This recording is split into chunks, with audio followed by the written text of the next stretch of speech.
Assalamualaikum warahmatullahi wabarakatuh. Baiklah, di sini saya akan menjelaskan tentang yang pertama, populasi, sampel, data, variabel, skala pengukuran. Populasi yaitu keseluruhan objek atau individu yang menjadi sasaran penelitian, dan contohnya seluruh siswa kelas 11 di sebuah sekolah. Dan sampel yaitu sebagian dari populasi yang diambil untuk diteliti dan dianggap mewakili populasi, contohnya 30 siswa dari kelas 11 sebagai wakil seluruh siswa kelas 11. Selanjutnya data yaitu kumpulan informasi atau nilai yang diperoleh dari hasil observasi, pengukuran atau survei, contohnya nilai ujian matematika siswa.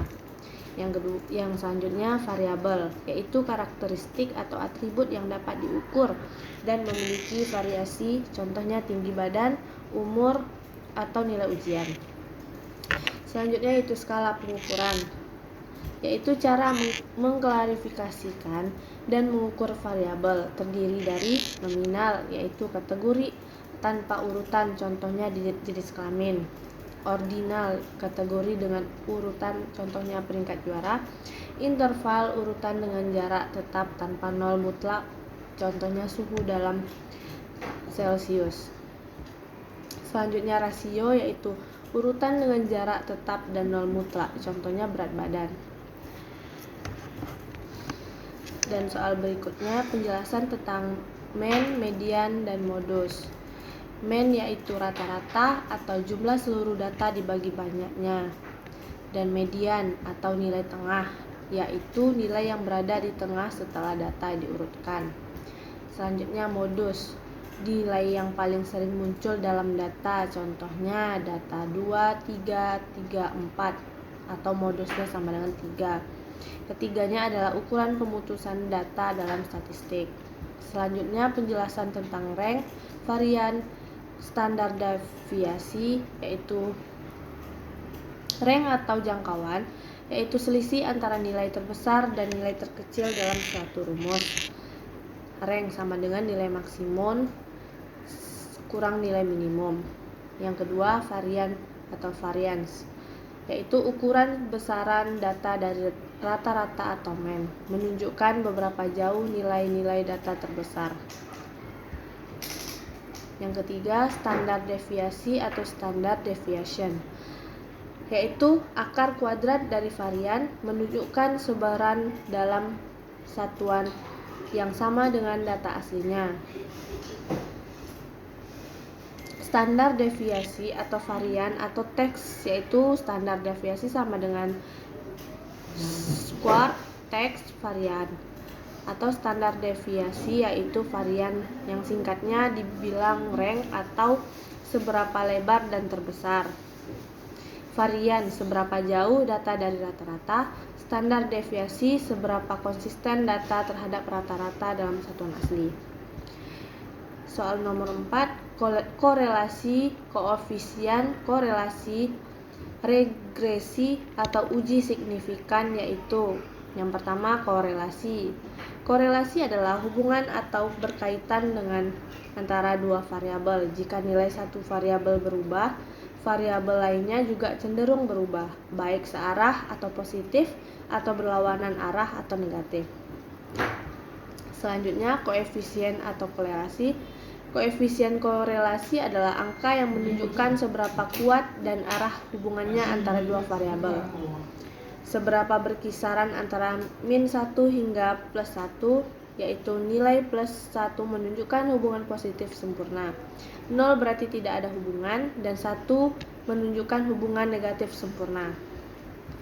Regresi yaitu metode statistik untuk memprediksi nilai satuan variabel atau variabel dependen berdasarkan nilai variabel lain atau variabel independen. Regresi juga digunakan untuk mengetahui pengaruh suatu variabel terhadap variabel lainnya. Yang selanjutnya uji signifikan, yaitu proses untuk menentukan apa hasil analisis atau seperti korelasi atau regresi secara statistik benar-benar bermakna atau hanya kebetulan. Biasanya dilihat dari nilai p-value-nya, dan di mana p kecil dari 0,05 berarti hasil tersebut signifikan.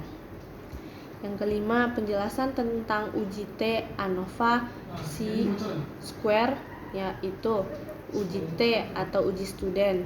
Uji student digunakan untuk membandingkan rata-rata dua kelompok, misalnya kelompok eksperimen vs kontrol.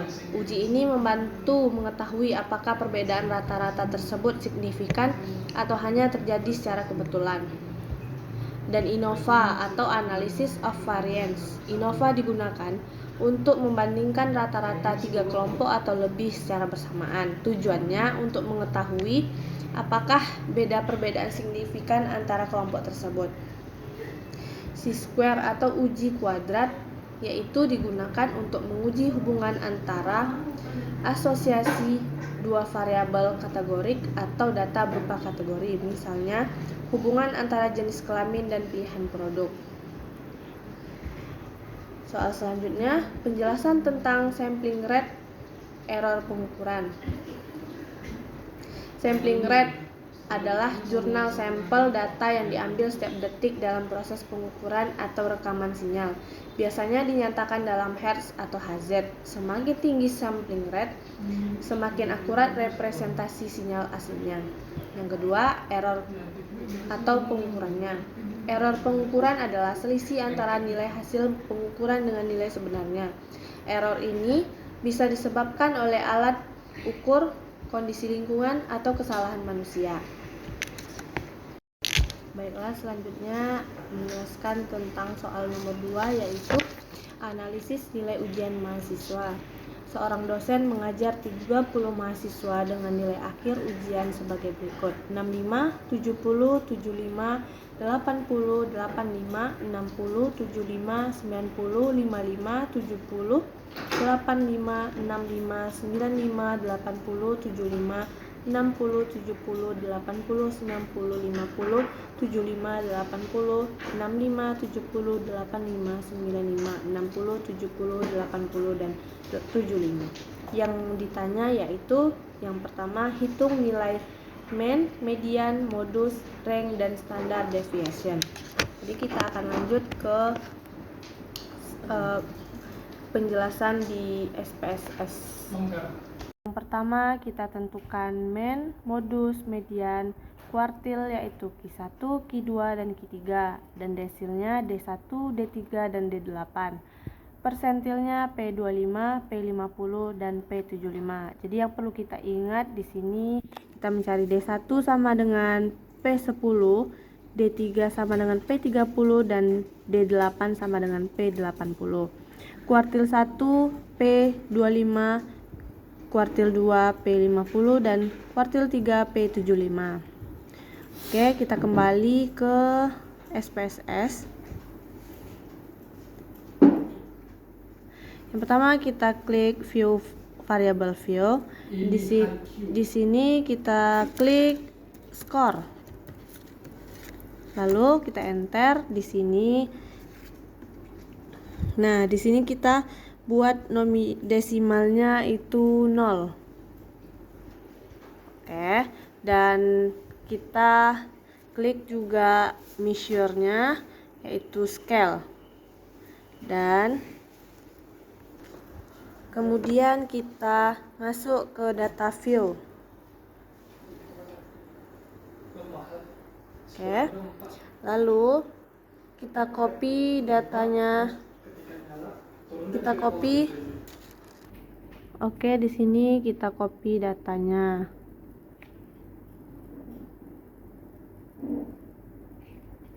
Kita Ctrl C. Lalu kita kembali ke SPSS. Kita masukkan. Kita blok dulu.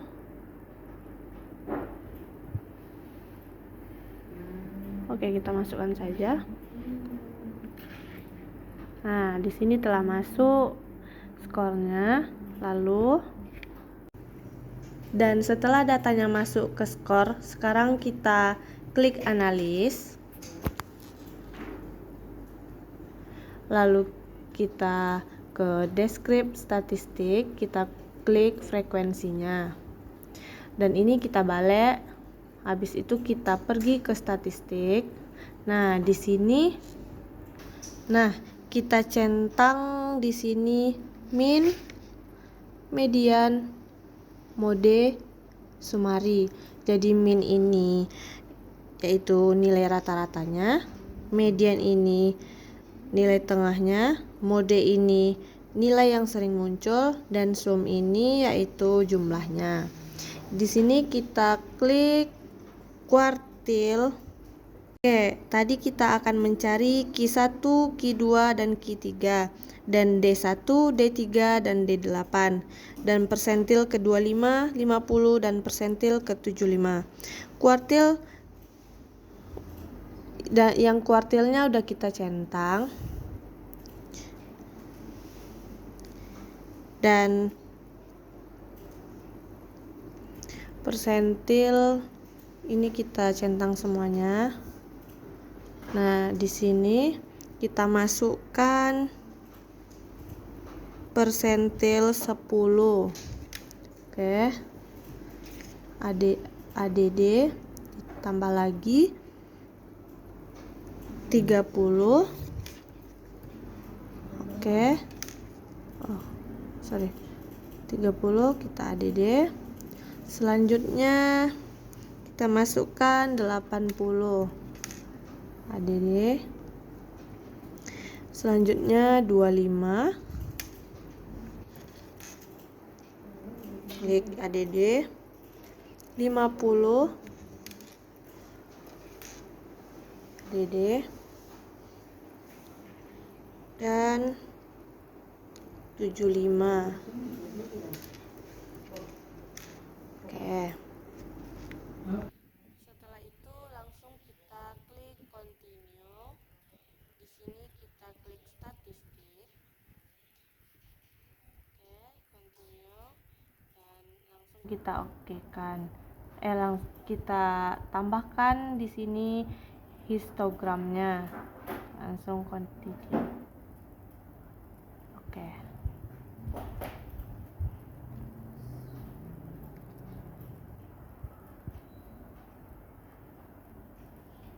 Nah, di sini dapatlah hasil dari missingnya 0, validnya 30. Nah, jadi hasil dari minnya 74,50, mediannya 75,00, modenya 70, sumnya 2235. Persentilnya di sini 10 dan 60. Dan ini skor dari frekuensi, persen, valid, dan kumulatif persen. Ini histogram, grafik histogramnya. Jadi min 74,50,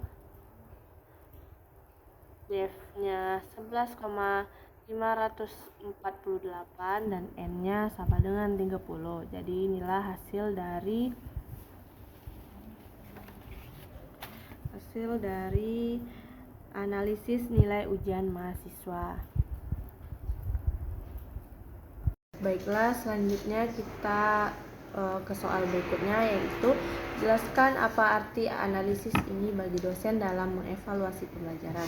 Jadi, hasil analisis ini sangat penting bagi dosen dalam mengevaluasi proses pembelajaran dengan melihat data atau nilai yang diperoleh mahasiswa. Dosen bisa mengetahui sejauh mana materi sudah dipahami dan apakah metode pengajaran yang digunakan sudah efektif. Jika banyak mahasiswa yang nilainya rendah, itu bisa menjadi tanda bahwa ada bagian materi yang sulit atau penyampaiannya yang kurang tepat. Nah, dari situ dosen dapat memperbaiki strategi mengajarnya, mengulang materi yang belum dikuasai, atau memberikan pendekatan pembelajaran yang lebih sesuai agar proses belajar menjadi lebih optimal. Baik, sampai di situ hasil presentasi saya sudahi dengan wassalamualaikum warahmatullahi wabarakatuh.